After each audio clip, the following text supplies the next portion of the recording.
जय माता की सभी संगत को। आज आप लोगों के लिए ले आई हूँ एक बहुत ही महत्वपूर्ण विषय। जैसे कि होली पे, दीपावली पे, अभी अभी दीपावली का त्योहार गया है, तो दीपावली पे सभी लोग अपने अपने देवी देवताओं की पूजा पाठ करते हैं। कुछ लोगों के साथ ऐसा हो जाता है कि पूजा पाठ करने के बाद या पूजा पाठ करने से पहले, जैसे दीपावली से एक हफ्ता पहले या फिर होली से एक हफ्ता पहले, ऐसा क्यों हो जाता है कि हमें बहुत ही ज्यादा क्रोध आता है।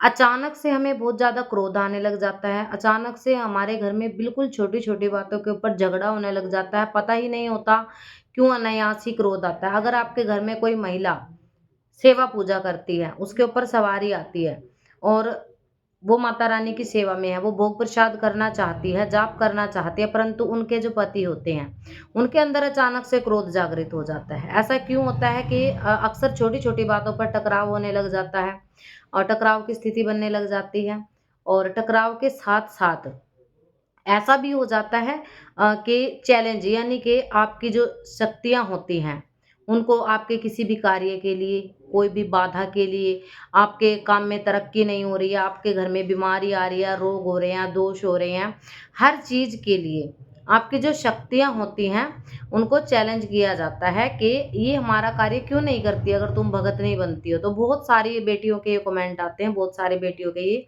सवाल रहते हैं कि हमारे साथ ऐसी-ऐसी बातें क्यों होने लग जाती हैं, जबकि हम अच्छे से पूजा पाठ करते हैं, हमारे ऊपर माता रानी की सवारी आती है, फिर भी घर में ये टकराव की स्थिति क्यों बन जाती है। तो इन बातों पे मैं चर्चा करने वाली हूँ, क्यों स्थिति बन जाती है और इन स्थितियों से आप कैसे बच सकते हैं। देखिए, जब कोई पुरुष सेवा पूजा कर रहा हो, बहुत सारे पुरुष भाइयों के बच्चों के ये सवाल हैं, भाइयों के ये सवाल हैं कि हमारी पत्नी साथ नहीं देती है, सहयोग नहीं करती है पूजा पाठ में और अगर हम हमारी माता हैं, तो वो सहयोग नहीं करती हैं और घर परिवार के सदस्य अगर हम पूजा पाठ करने लगे तो ढोंग पाखंड बता दिया जाता है और इस वजह से हमें स्वयं को बहुत ज़्यादा क्रोध आता है। और घरवालों के क्रोध की तो बात ही मत पूछिए। बहुत ही ज़्यादा हमें क्रोध बनने लग जाता है। तो ये क्यों होता है?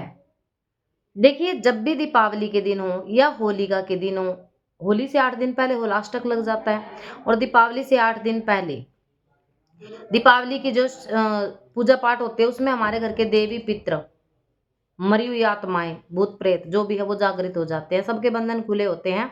इसलिए दीपावली पे आपको रोज़ाना बंधन करने के लिए कहा जाता है, जो दरबार से जुड़े शिष्य हैं उनको देखो रोज़ाना बंधन करने के लिए कहा जाता है।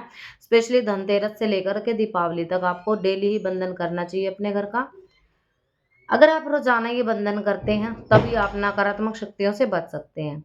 तो इसमें क्या होता है घर के प्रेत होते हैं, घर की शक्तियाँ होती हैं और कई बार हमारे देवी-देवता हमारी की गई भूल के कारण, किसी चूक के कारण क्या भूल-चूक होती है वो?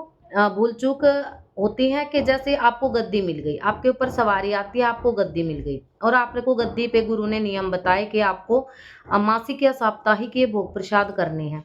परंतु आप ना तो मासिक कर रहे हैं, ना ही साप्ताहिक कर रहे हैं, 1 माह दे दिया, 4 महीने आपने किया ही नहीं।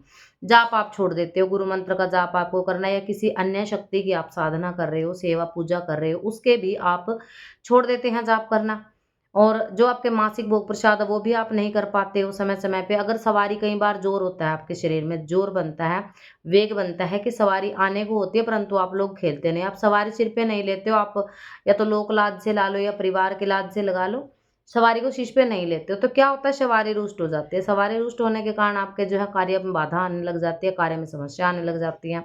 अब कई लोग जैसे गद्दी पे नियम बताए, गुरु ने आपके सिर पे हाथ रख दिया, आपको ये बताया कि आपके घर की शक्तियों के देवी-देवताओं के ये भोग प्रसाद आपको इतने समय में कर देने हैं और वो आप समय पे नहीं कर पा रहे, तो इससे क्या होगा शक्ति आपकी कुपित होती है, रुष्ट होती है।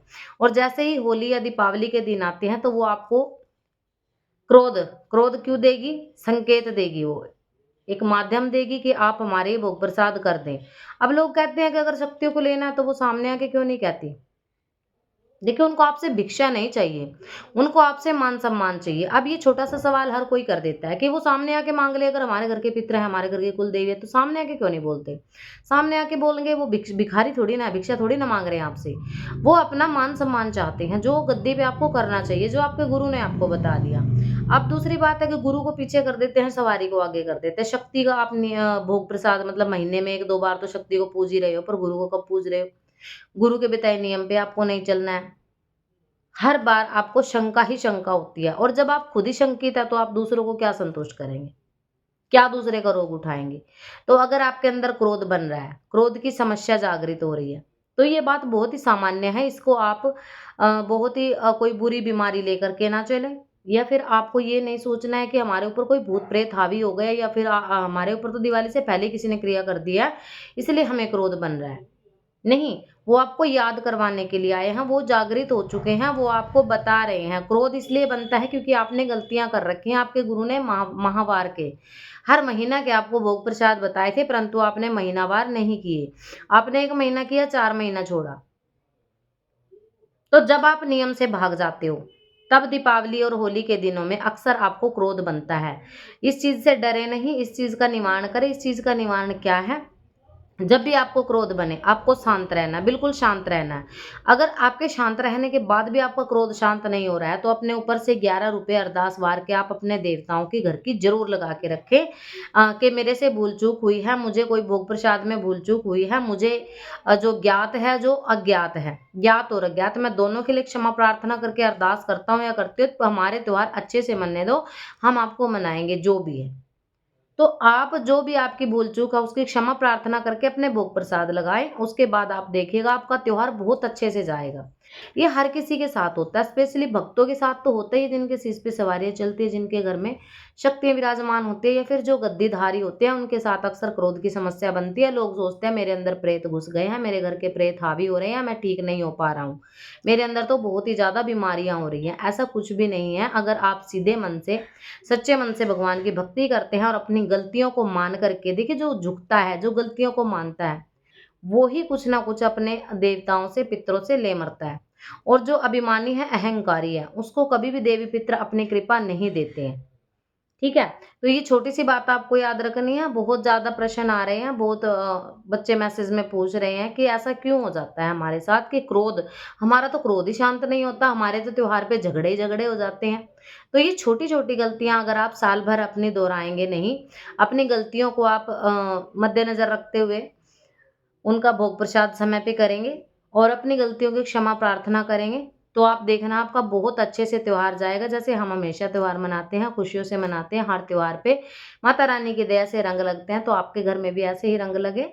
और छोटी-छोटी सी बात है, घबराएँ नहीं, अरदास रखें। अगर आप शांत नहीं हो पा रहे हैं, घर परिवार के साथ आप जब देव-पितरों की सेवा करते हैं या कोई त्योहार मनाते हैं, वो तभी जाके प्रसन्न होते हैं। इतना आसानी से किसी के देव-पितर प्रसन्न नहीं होते हैं, और ये कोई बड़ी समस्या नहीं होती है। आपको लगता है भूत-प्रेत हो गए हैं, इस समस्या से डरना नहीं है। खूब अच्छे से अपने पूजा-पाठ करें, अपने देव-पितरों की सेवा करें, और छोटी-छोटी जानकारी चैनल के माध्यम से लेके आते रहते हैं। तो वीडियो पसंद आती है तो अपने भाई-बंधुओं के साथ शेयर ज़रूर कर दिया करें। सभी को जय माता की, माता रानी सबको खुश रखे, सभी का कल्याण करे।